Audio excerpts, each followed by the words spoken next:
I have religion questions for chapter 19 that I want you to do on Rediker. I'm going to show you how to get there. You have to go to the GA website, go down to Rediker, click, log in with your username and password. You'll see your classes listed.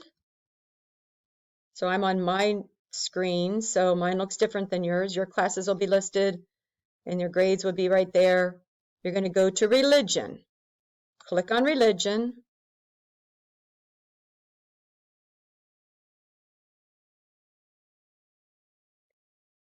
You're going to go down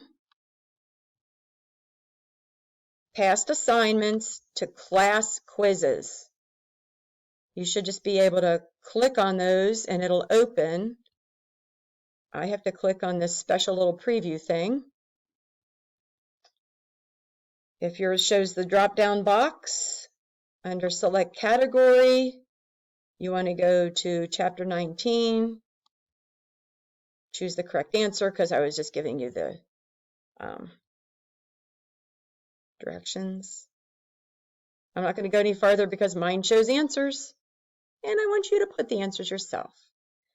So after you read the chapter 19 packet, you have to go to Spelling City to do some vocabulary and you have to complete this Rediker assignment.